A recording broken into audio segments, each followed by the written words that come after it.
Amigos da TV Cidade, a nossa saudação, muito bom estar junto com cada um de vocês, a partir de agora aqui pelo canal 14, o canal digital da NET em Farroupilha, a TV da nossa cidade. Além do canal 14, você nos acompanha também pelo Facebook, TV Cidade Farroupilha. Curta a nossa página, nos acompanhe e ainda você tem a oportunidade de diariamente conferir no Facebook o Cidade Aberta. Além disso, nosso programa também fica sempre registrado no YouTube. Então são oportunidades múltiplas para você estar conosco na nossa programação, conferindo sempre o que rola de importante aqui na TV Cidade. O Cidade Aberta é um programa de jornalismo, de entrevistas, e nós sempre tratamos dos assuntos da nossa comunidade, do nosso dia a dia, com convidados aqui do município de Farroupilha. Gente da nossa gente que faz a TV Cidade. O programa de hoje vai falar sobre a história, sobre o passado, porque uma das comunidades mais tradicionais do nosso interior está celebrando, comemorando agora, em 2017, o seu centenário de fundação, os seus 100 anos. A comunidade São Luís, terceiro distrito do município de Farroupilha, foi fundada no dia 7 de maio do ano de 1917. Para marcar a passagem dos 100 anos da comunidade, nesse domingo, 1º de outubro, estará sendo realizada uma programação especial, uma confraternização também, porque olhar ao passado é sempre uma viagem de volta marcante e emocionante. E a TV Cidade conta com o privilégio de ter aqui nos estúdios 3 representantes da comunidade que estarão partilhando conosco um pouco desta história, enfim, do que marcou a vida e esses 100 anos de caminhadas, ou de caminhada da comunidade São Luís, terceiro distrito. Eu estou ao lado aqui da dona Lúcia Silvestrin Lázari, também do seu Severino Chieli e ainda do Miguel Silvestrin, que são nossos convidados para o programa de hoje. Quero cumprimentar os convidados. Dona Lúcia, tudo bem com a senhora? Tudo bem, você? Tudo bem. Seu Severino, tudo bem com o senhor? Tudo bem. Bom. Miguel, prazer te receber aqui. Bem-vindo. Muito obrigado. Estou presente aí também, convidado pelo Leandro. Então, muito obrigado por estar aqui presente e poder colaborar contigo. Ótimo, agradeço pela presença, agradeço os esforços também da professora Ângela Silvestrin em mobilizar os representantes da comunidade para falarmos, resgatarmos um pouco, não será possível toda, mas um pouco da história desta comunidade aqui no município de Farroupilha. Eu vou iniciar com o seu Severino Chieli, porque ele brincava conosco aqui na programação, nos bastidores da TV Cidade, que ele é um guri de 9 anos de idade e tem uma experiência, uma vivência muito grande. O que o senhor lembra do seu tempo de infância na comunidade de São Luís, seu Severino? Olha, eu me lembro da comunidade aí que tinha a terra foi doada, que doou para botar o nome São Luís na igreja, né? Uhum. Então o meu avô tinha começado lá uma pequena gruta ali, uma coisa. Certo. Então era a terra do meu avô. Mas aquele que fez a medição era tal de Luís Feijó. Luís Feijó. Ele disse que ele dava 8 hectares de terra, se botava o São Luís da igreja, o final padroeiro da comunidade, sim. Mas tinha que ser São Luís. São Luís. Não podia ser nenhum outro santo padroeiro. Então, lá onde que tinha começado, a terra era do meu avô. Sim. Mas ele doou a terra num outro lugar, e o meu avô deu essa para segurou aquela lá. Que era um outro que ele morando também. Morador, certo. Aconteceu assim, lá no início, né? E como é que era? O início, a proposta era ter uma gruta ali, alguma coisa nesse sentido? Deve ser uma grutinha. Um capitelzinho, uma coisa isso? pequena. Certo. E foi construída uma igreja logo no início, era de madeira, do que era? Depois foi construída uma igreja de madeira. Eu não me lembro o ano, né? Porque não me lembro. Mas depois aquela igreja de madeira lá, desmanchemos e fizemos outra de material há pouco tempo. Essa que está hoje ali, né? Essa que está hoje ali. Certo.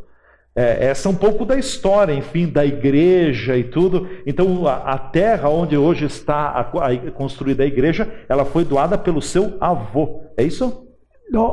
Que doou foi o tal de Luiz Feijó. O Luiz Feijó. Mas o meu avô trocou, porque era a terra do meu avô. Certo.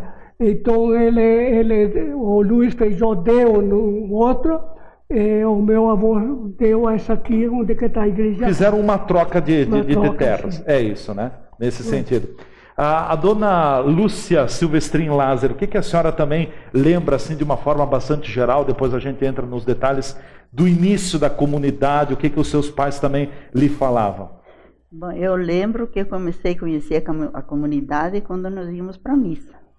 Então, né, o padre vinha, eles vinham buscar o padre aqui na paróquia a cavalo. A cavalo, o padre chegava a cavalo. Chegava a cavalo. E daí então a gente começou a frequentar a comunidade, e foi crescendo, Sim. E daí então tinha também, mais tarde, daí veio também o padre Mascarello, que ele era da aviação férrea. Certo. Então ele vinha rezar missa. Até porque por ali passavam, ainda passam os trilhos do trem, a ferrovia, melhor dizendo, né? Sim, a ferrovia. Então a ferrovia veio em 10 anos depois. 10 anos depois da fundação da comunidade. E daí deu bastante movimento quando veio a ferrovia. Sim.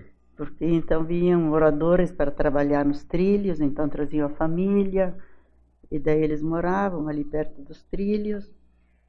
E daí então a escola que estava lá perto da igrejinha foi trazida ali perto dos trilhos. E ali tinha mais alunos também, né? Ou seja, a chegada do trem também trouxe, movimentou a própria comunidade. As famílias ficaram mais próximas do trilho, como a gente diz, dos trilhos, né? Isso, Sim. Bastante, porque eram famílias grandes também. E como é que era antigamente? Aquele ditado que a gente ouve muito e que as pessoas mais idosas falam, domingo era sagrado, não podia faltar a missa, né? Todo domingo tinha que ir à missa? Não, todos os domingos não tinha missa lá. O padre não conseguia chegar. Isso. Mas daí então, quando tinha missa, eles vinham buscar o padre e ia lá. E depois da missa, então, todos os domingos tinha o terço. Porque daí os homens iam no salãozinho a jogar baralho. Sim. E quando chegava às 4 horas, eles iam para a igreja rezar o terço.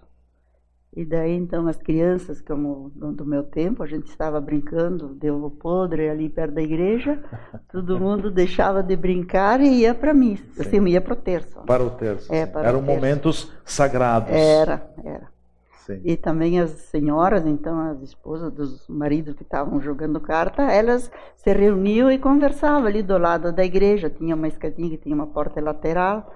Elas sentavam ali na escada, depois a escada era pequena, então levavam cadeiras, sentavam ali do lado. Certo. E ficavam conversando e olhando as crianças brincando ali de ovo podre. Como é que era essa brincadeira do ovo podre? A gente formava uma roda, né? E depois a gente pegava qualquer coisa assim e a gente disfarçadamente colocava atrás da pessoa. Atrás da pessoa.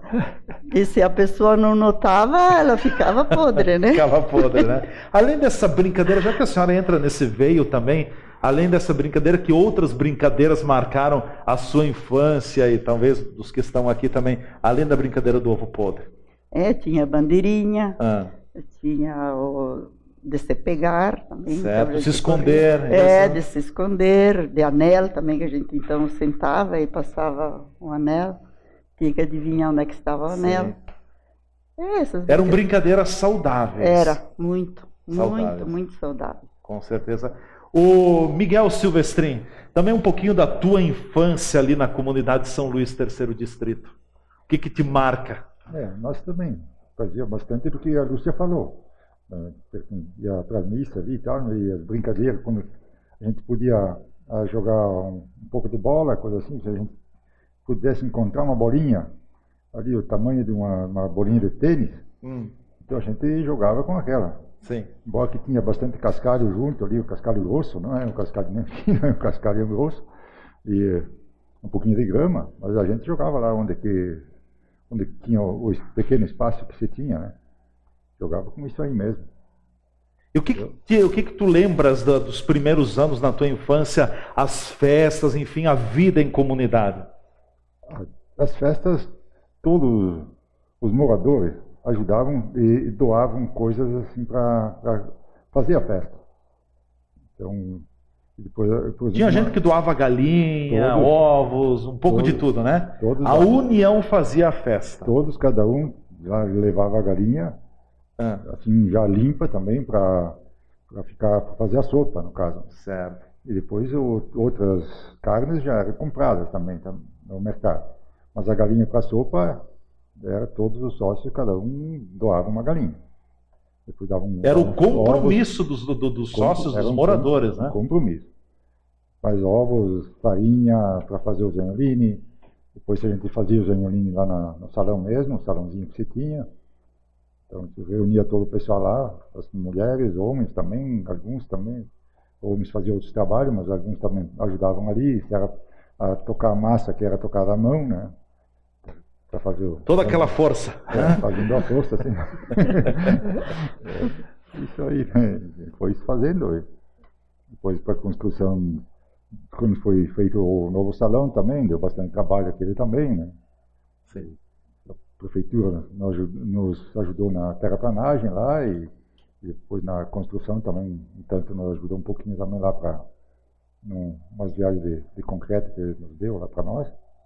E conseguimos, aos poucos, ir construindo o salão que se tem também. E a estrutura que hoje faz parte da comunidade. Eu vou pedir licença aos nossos convidados, nós vamos ao nosso primeiro espaço de apoiadores aqui no programa Cidade Aberta. Em seguida nós voltaremos conversando mais então com a Lúcia Silvestrin Lázaro e também com o Severino Chieli e o Miguel Silvestrin, que são nossos convidados no programa Cidade Aberta de hoje, que presta essa homenagem também ao centenário da comunidade São Luís, terceiro distrito aqui do nosso município. Comunidade que hoje pertence à paróquia Sagrado Coração de Jesus de Farroupilha, a paróquia do centro aqui do nosso município. A gente volta em seguida com a continuidade desse bate-papo histórico, memorável, enfim, lembrando, resgatando a história que faz parte da vida da gente, mexe com todos nós. E parabéns à comunidade São Luís pelo seu centenário que está transcorrendo ao longo deste ano. A gente volta já no seu canal 14.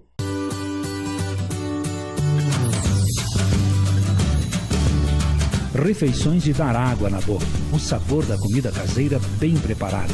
Servido em espaço amplo, organizado, local para um bate-papo e o tradicional churrasco gaúcho servido no ponto. Nas quartas-feiras à noite, a tradicional vitela.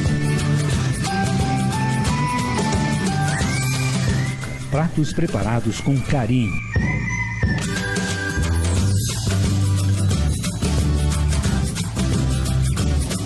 Grande variedade de sobremesas. Restaurante Stefenol, muito mais que um restaurante. Pista de danças, amplo local para festas, casamentos, formaturas e aniversários.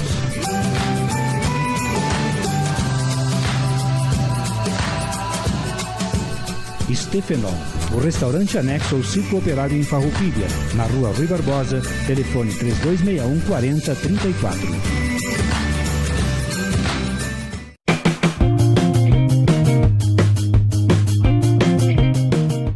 Olá, amigos da TV Cidade, me chamo Milena Valmorbi da Dallagnese, sou engenheira de alimentos e a dica é optar por estabelecimentos que possuam as boas práticas implementadas, funcionários que possuam capacitação em microbiologia. Por que estudar microbiologia de alimentos? Porque milhares de micro-organismos estão presentes naturalmente em nosso ambiente, ou seja, na terra, na água, nas pessoas, no ar, nas plantas, nos animais. São micro-organismos tão pequenos que não conseguimos enxergar a olho nu. Precisamos de ajuda de um aparelho com potentes lentes, chamado microscópio eletrônico. E existem 3 tipos de micro-organismos: os micro-organismos, que nós chamamos de bons, que nos auxiliam na produção de queijos, iogurtes, vinho, pão e cerveja. Já os micro-organismos deteriorantes, que estragam os alimentos, mudando seu aspecto, cheiro e sabor, o que impede o consumo do produto, podendo ou não causar doença. E, por fim, temos os micro-organismos maus ou patogênicos, que causam doenças. Eles são uma verdadeira ameaça à nossa saúde, pois produzem um veneno chamado toxina. Por isso, os serviços de alimentação devem apresentar armazenamento ideal para seus ingredientes na temperatura correta. Devem cozinhar os alimentos até atingir a temperatura correta, que destrói esses micro-organismos. Então, reforço a dica: frequentar estabelecimentos que possuam boas práticas.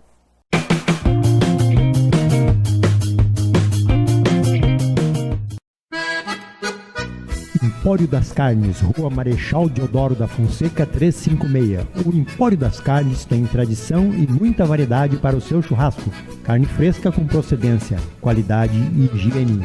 A empresa oferece carne com cortes especiais para o seu dia a dia e para aquele churrasco. Além dos seus já tradicionais clientes, atende também a diversos restaurantes e cozinhas industriais em Farroupilha e Caxias do Sul. Todas as segundas, terças e quartas tem promoção para as donas de casa. De quinta a domingo, a promoção para os que gostam do churrasco do final de semana. No Empório das Carnes, você também encontra uma variada linha de acompanhamentos e bebidas para o seu churrasco, almoço e janta. Temperos e acompanhamentos e grande variedade de congelados, inclusive diversas marcas de cervejas artesanais. O Empório das Carnes está à sua disposição na Rua Marechal Deodoro da Fonseca 356. WhatsApp 054 99990 0073.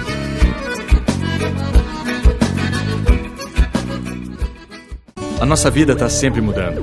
O jeito de falar pelo telefone mudou. O jeito de trabalhar mudou. O jeito de estudar mudou. É por isso que o governo do estado também está mudando, para oferecer melhores serviços para você. O Tudo Fácil ganhou novos serviços que podem ser realizados pela internet. Com a delegacia online, é possível registrar e acompanhar ocorrências pela internet. Agora, os empreendedores podem solicitar e acompanhar o pedido de licenciamento ambiental pela internet. E quem precisa de medicamentos pode consultar a situação do seu pedido pela internet. E tem muito mais. O acordo de resultados, a junta comercial digital e o sistema de controle de peças de desmanches. Saiba mais sobre as inovações que facilitam a vida dos gaúchos pela internet. A vida muda, a gente muda junto. Qual o nome do seu futuro? O meu é Rio Grande do Sul.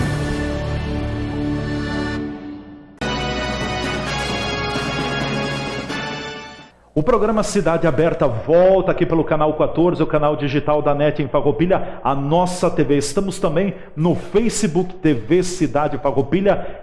Ligue, se conecte conosco no Facebook, fique ligado.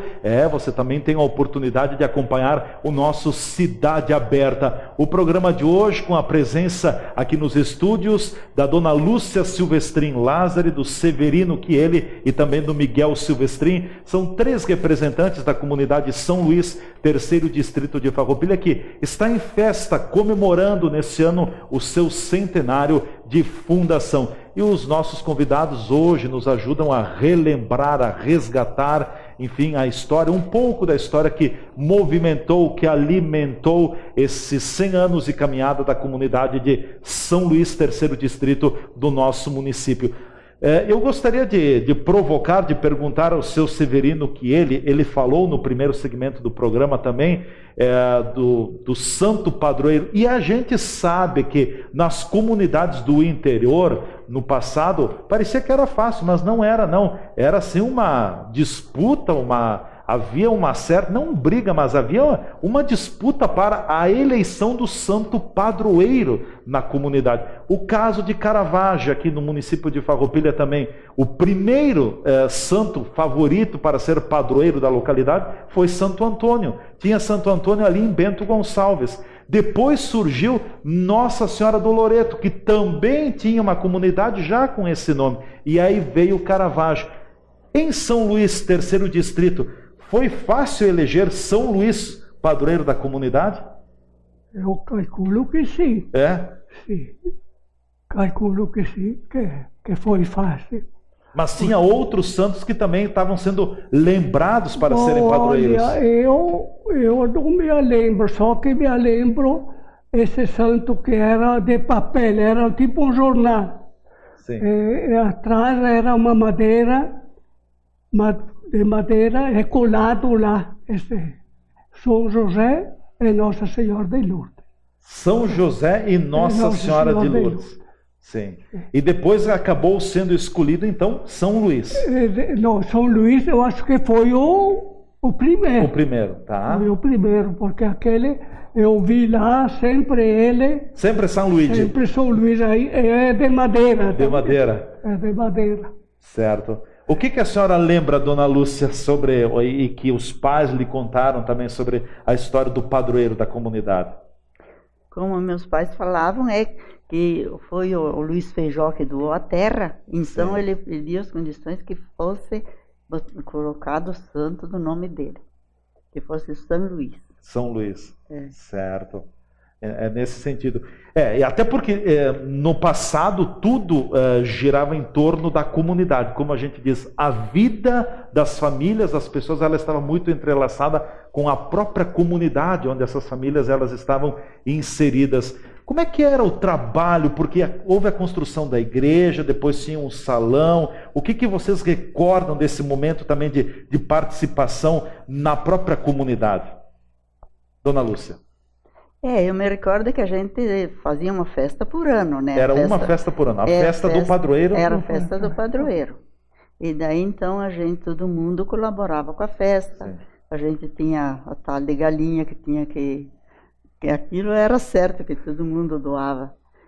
E depois então a gente, depois da igreja, assim, então a gente pensava no salão, né? No salão. No salão, de construir um salãozinho. Bom, tinha um pequeno, que até era a casa da professora, da primeira professora lá de São Luís. Então, eles fizeram que nem a casa para ela e ela morava no andar de cima. E embaixo, então, servia de salãozinho. De salão. Porque sempre tinha a igreja, o salão e a escolinha junto, né? A escola. Sim, tinha a escola. E assim foi desmanchada a escola depois para levar lá perto dos trilhos. Né? E a professora também era da comunidade? A primeira, sim, porque depois lá perto dos trilhos, então foi uma professora ferroviária, né? Que entrou foi a minha tia, até a tia Tereza. Certo. E todos os moradores, os filhos, estudavam nessa escolinha? Nessa escola? Sim. Que eu me lembro no tempo que eu ia para a escola, era uma sala só. Sim. E tinha até 43 alunos lá dentro. Então ela tinha primeiro ano, segundo, terceiro e o quarto. Quinto ano não teve, mas até o quarto ano. Até o quarto ano. A professora tinha que ser rápida para dar conta do detalhe, da atenção de todos. Não era moleza, né? Era difícil para ela, mas ela conseguia. Porque os alunos obedeciam ela. Dizem que antigamente, eu ouço muito minha mãe falar isso, que antigamente as professoras eram enérgicas, eram assim bem firmes, né? E daqui a pouco tinha o chamado castigo também, não obedecia, acontecia alguma coisa, era no castigo. A professora repreendia também ou não? Sim, ela repreendia. E assim, às vezes mesmo não obedecia, que era a criança teimosa, ela chegava com a régua e batia nos dedos. Botava as mãos e a régua corria em cima aí, né? Seu Severino, como é que era o seu tempo de escola? A professora, ela era cativa de volta ou não? Olha, mansa não era. Eu sei que... Mas se aprendiam valores, olha, né? Educação, respeito. Eu me lembro, eu tinha uma professora que ela levava a máquina de costurar dentro na sala de aula. Na sala de aula. Ela dava aula e costurava. Sim. Também. Ela conseguia fazer as duas coisas, então. Fazia as duas ensinar os alunos e ainda costurar. Isso ali, lá, eu me recordo que ela costurava lá, fazia roupa lá. Certo. Antigamente, Miguel, claro, não se tinha toda a estrutura que se tem hoje, o conforto que se tem hoje, enfim. Como é que era ir para a escola? Tinha papel? Onde é que vocês escreviam? Como é que era tudo isso? Não, escrevia na pedra. Né? Escrevia na pedra, depois apagava tudo? Depois apagava com paninho, apagava isso aí. E quando que era no papel, então era com a caneta e pena. Sim. E tinteiro. E isso aí, sabe, quando a gente começa a escrever, prática não se tem. E aí, seguidamente, acontecia um borrão, né? Aí, para borrar menos, o mata-borrão em cima. O borrão já estava. Né? Já estava feito, né? O borrão estava feito. Quando a gota bota o papel mata-borrão, mas aí a CPI esparramava mais, um pouquinho, né? Sim. Mas sempre acontecia essas coisas. E como é que era esse momento também da convivência entre crianças, enfim, adolescentes? Era diferente do que tu presencias hoje? Era diferente, eu acho, do ver hoje. Que naquele tempo todos os alunos se respeitavam mais, me parece, dava a impressão. Então, está certo que a tinha que cuidar a professora, porque a professora também não era tão mansa, né?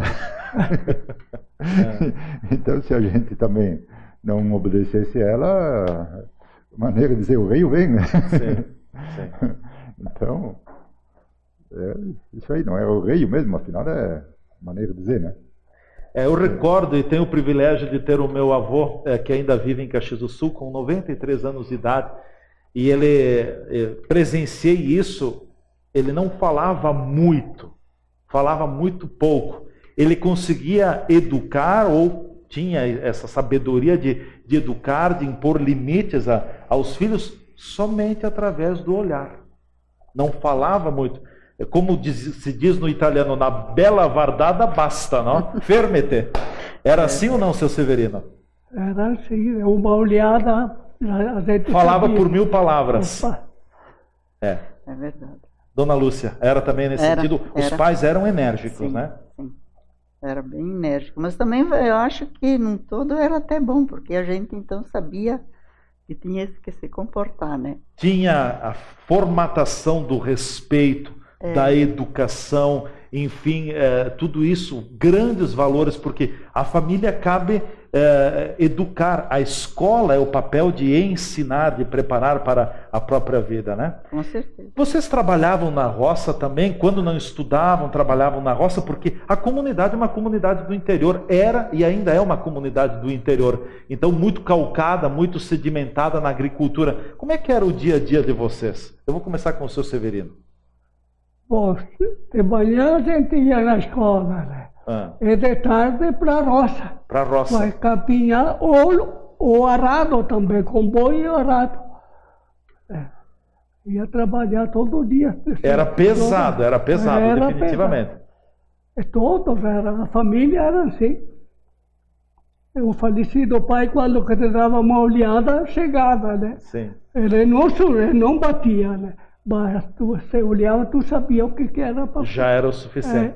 A sua família, o senhor teve muitos irmãos? Era uma família grande, expressiva? Não, a família tinha 6 irmãos. 6 irmãos. Sim. 7 com o senhor, então, né? Não, 6. 6 com o senhor. Sim. 6 com o senhor. Sim. E para as mulheres, como é que era a Dona Lúcia no passado também? Ia para a escola, depois ajudava em casa ou ia na roça mesmo? Se precisava fazer algum trabalho em casa, a gente fazia, senão era para a roça. Para a roça, direto. Para a roça. Sim. Uhum. Era assim. E o Miguel? Era na roça. Bastante Estudo pela manhã, trabalho forte na roça na parte da tarde. Forte na roça. Ainda mais que meu pai teve problemas de saúde, não pôde trabalhar, então a gente, comigo, com a Lúcia também, nós pegamos de sol a sol, isso aí ainda bastante criança. Sim. Vocês eram muitos irmãos? A família de vocês? Nós estamos em 10 irmãos. 10, olha aí que prole numerosa, né? E assim, o mais velho tinha que puxar a dianteira, como é que era? Geralmente, né? Era geralmente assim? É isso aí. O mais velho mandava, se não puxava, mas às vezes se não podia ir, o mais velho tinha que fazer outra coisa. Mas ele já dizia, você vai lá fazer aquele trabalho, né? É a mesma coisa que o pai estivesse mandando. Foi um impacto muito grande, uma revolução muito grande no momento em que chegou a Farroupilha e chega também, passa pela comunidade, a estação não, a rede ferroviária. Que impacto ela causou ali, Miguel, na comunidade de vocês? A passagem dos trilhos do trem. Dos trilhos. É que aí já com a escola, um exemplo, né? Tinha a escola em São Luís, e aí com a escola que foi construída, aquela de Nova Sardenha, então fechou ali, o governo fechou a escola dali. Sim. Aí então a comunidade se uniu e conseguiu pôr a escola ali, então que seria mais próxima da nossa casa, na terra do meu avô. Certo. E aí serviu para os ferroviários e também para a comunidade de São Luís. Senão São Luís ia ficar sem todos a Nova Sardenha. Nova Sardenha. Na escola. Quando vocês falam em ferroviários, eram os trabalhadores que construíram a rede ferroviária, que estudavam, era isso? Os que mantinham a rede ferroviária. Os mantenedores. Isso certo. Aí. Esses trabalhadores da rede ferroviária. E os filhos deles, que também tinham famílias grandes lá. Então também, para eles. Então isso também uma coisa que a rede ferroviária, a aviação férrea, né, eles queriam que os filhos também dos trabalhadores tivessem uma formação. Sim. Então não é simplesmente da nossa comunidade aí, com a comunidade, mas os ferroviários a gente conseguiu ter escola. E manter a escola ali na comunidade, senão teria que deslocar até Nova Sardenha. Nova Sardenha. Foi a rede de aviação férrea, no caso, que pagava a professora, né? Senão se não tinha a professora, todos tinham que ir a Nova Sardenha. A pé, né? A pé, exatamente. A pé. No frio, no inverno, na geada, na chuva, sem com nada nos pés. Tamancos, né? É isso? Com tamancos quando se tinha. Quando tinha. Quem tinha estava bem na vida, né? Era complicado. Bom, nós vamos eu vou encerrar essa primeira parte do programa. Eu convido o Severino, também a Dona Lúcia e o Miguel Silvestrin para que continuem conosco aqui no programa Cidade Aberta. Nós encerramos esta primeira edição do programa e ao longo da segunda edição do programa nós voltaremos a falar mais sobre a trajetória dos 100 anos da comunidade de São Luís, terceiro distrito aqui no município de Farroupilha. Relembrando também como a comunidade foi povoada, as principais famílias tradicionais da nossa comunidade que ainda hoje estão sediadas ali na comunidade de São Luís, terceiro distrito, o crescimento, o desenvolvimento, até chegar a São Luís de hoje, que nós conhecemos esta comunidade que não é composta por muitas famílias, mas é uma comunidade muito receptiva, muito acolhedora. Ficamos por aqui com esta primeira edição do programa Cidade Aberta. A gente volta na sequência da programação da TV Cidade com a segunda edição do programa. Fiquem conosco, a TV Cidade está sempre integrada lado a lado com a nossa comunidade.